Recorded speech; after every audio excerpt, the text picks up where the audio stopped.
Hi everyone, it's Karen Cole from Legal Minded Friends, and I'm here with Afroja K from the Law and Justice podcast. Hi Afroja.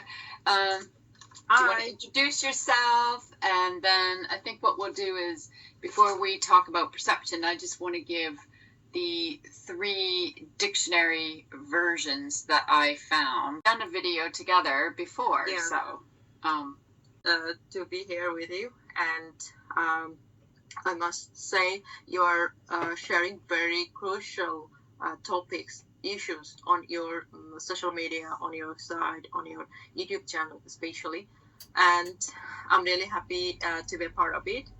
And yes, I'm Afroja, and I'm the host of the Law and Justice podcast. On my podcast, I actually talk about human rights, access to justice, sustainability. Now I also talk about digital fashion, digital modest fashion, NFTs, metaverse.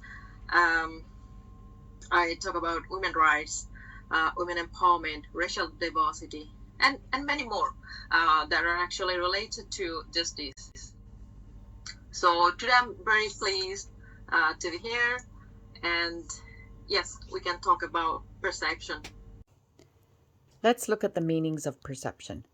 1 is the ability to see, hear, or become aware of something through our senses, including the ability to understand using sensory input and experience. An example of this is if you've had an experience, positive or negative, from a situation, you are more likely to perceive a similar situation with that experience you have had before. A second meaning is our interpretation of a situation or circumstance is based on the available information. An example of this, if it looks like a duck, quacks like a duck, then it must be a duck. The third meaning is our intuition, which comes from one's own beliefs. And an example of this, if you've been taught to think a certain way, your intuition kicks in. You might automatically reach out to shake someone's hand in a meeting. You do this without the need for conscious reasoning. But if you're in a meeting with a Buddhist monk, your perception changes, and your intuition may say, "Oh, I should not offer to shake hands." Instead, you automatically put your palms together and bow. But you would not know to do this unless you were taught. So, intuition. Perception is also intuition. Yes. So I think that just gives everyone a bit of a basis of why we're talking about perception. So it could be, seeing through your own eyes, seeing through other eyes, societal perceptions. What do you think men and women differ in their perceptions of gender biases, if you want to talk about that?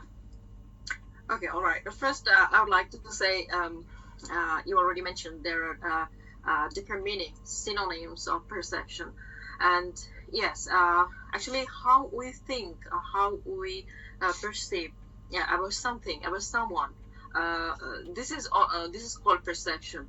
So like I'm a hijab wearing woman, and you may have different types of perceptions about me.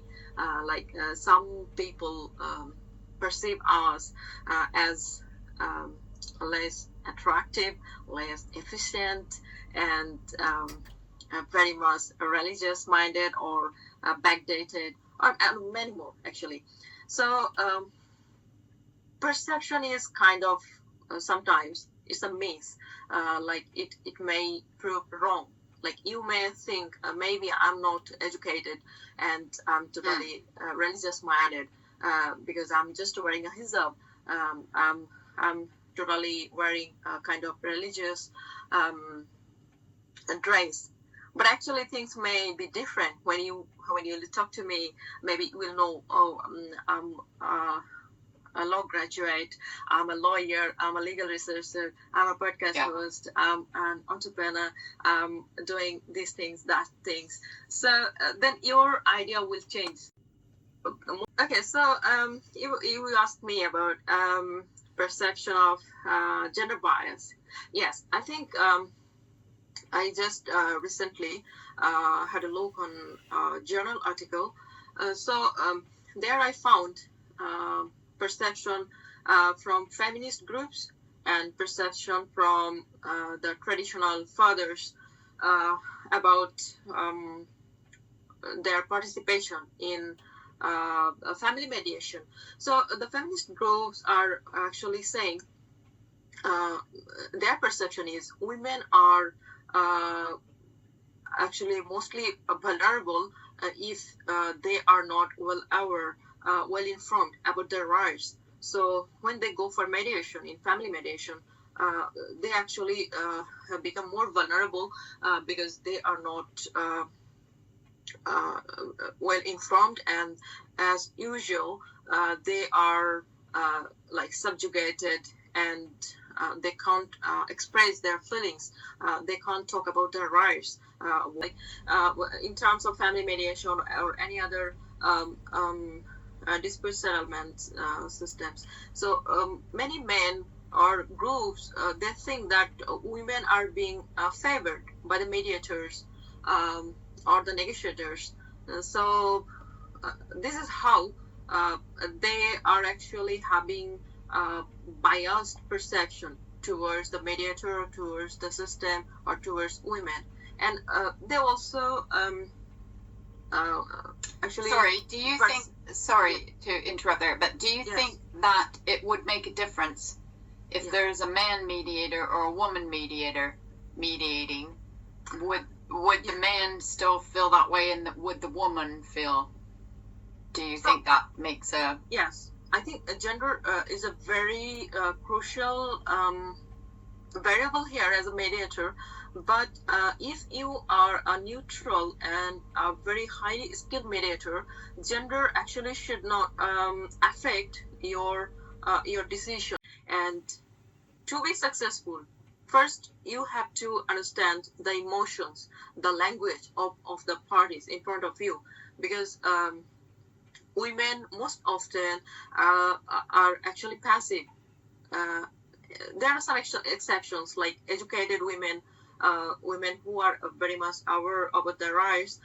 They are not that much passive. They should help you, assist you, because mediation is actually all about the participation from the parties, not from the mediator. Mediator is just the facilitator. So here you have to understand the language of your parties. And that kind of puts us into the next kind of question, is how culture and gender roles, beliefs affect our perception. So people perceive us wrongly, like when they're biased against us. Definitely, collectively, as a community, as a nation, we can't achieve the goal of like social justice, racial justice. Like when you think negatively about me, you can't be friendly toward me. You can't think anything positive about. This is a powerful message to end on. I think Afroja just said a very powerful and persuasive statement. My understanding is she is saying that the very nature of having a bias gives you a preconceived perception, which results in a barrier to thinking positively of others or situations around you. If you are interested in learning more from Afroja, subscribe to her YouTube channel and Instagram. I have left links below. So how can we understand perception and make a change? The Mind Project tells us that no single research method can answer all our questions about the nature of perception. So I believe if we recognize our own perceptions, beliefs, and biases, it will help us to understand a situation better. And we should realize that others come from their own perceptions. By understanding this, we will not jump to being offended when others come with their own beliefs and biases, not necessarily aimed towards us, but rather they have not been taught to understand an alternative perception. I hope you enjoyed today's video and it has given you a new perception on perception. Please like and share this video, and a huge thanks to Afroja from the Law and Justice Podcast.